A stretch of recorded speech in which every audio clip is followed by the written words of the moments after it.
Si je te dis un chien, une amitié indéfectible et des aventures touchantes, tu penses à quoi? Lassie, Beethoven, Scooby-Doo et tant d'autres qui ont marqué notre enfance.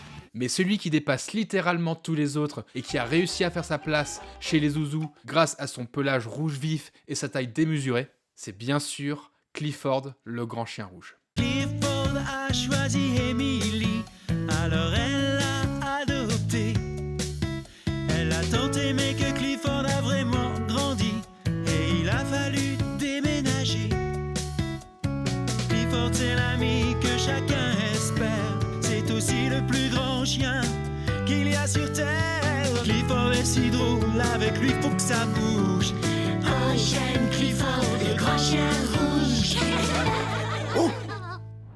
Clifford, c'est l'une des séries cultes qui a bercé toute une génération d'enfants qui regardaient France 5 à l'époque, grâce à ses histoires pleines de douceur et de bienveillance. Créé en 2020 par Scholastic et basé sur les livres d'enfants écrits par Norman Bridwell en 1963, Clifford the Big Red Dog n'était pas juste un dessin animé sur un gros chien, c'était un véritable symbole de l'amitié et de l'apprentissage des valeurs essentielles de la vie.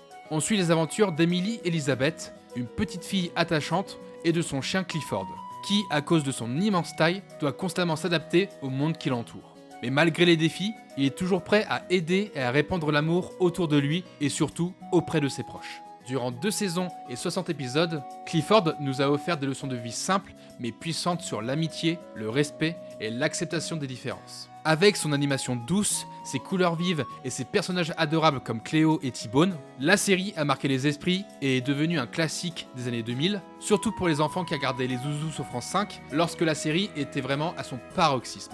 Et si vous pensiez que Clifford était un souvenir d'enfance qui a disparu de votre esprit depuis des années, eh bien c'est la vérité. Même si le dessin animé a eu son heure de gloire, elle n'a pas autant marqué qu'un Pas de Patrouille ou un Corneille et Bernie. Mais la franchise a quand même tenté de revenir après plus de 20 ans depuis sa création. Des livres ont continué à être publiés, un film d'animation a été réalisé en 2004, un préquel au dessin animé de base retraçant les années où Clifford était un bébé est sorti en 2013, et plus récemment, Clifford a eu le droit à son propre film en live action, sorti en 2021, qui est par contre vraiment passé inaperçu en France et aussi dans le monde. Mais malgré ça, le plus important c'est que Clifford n'a jamais quitté nos cœurs et continue de toucher les nouvelles générations avec ses valeurs intemporelles. Alors si toi aussi tu veux redécouvrir les dessins animés et les séries qui t'ont marqué durant ta jeunesse, n'hésite pas à aller sur ma chaîne et sur mes réseaux où je te raconte toute l'histoire de tes programmes préférés. Et surtout, abonne-toi pour explorer d'autres fragments nostalgiques de notre enfance.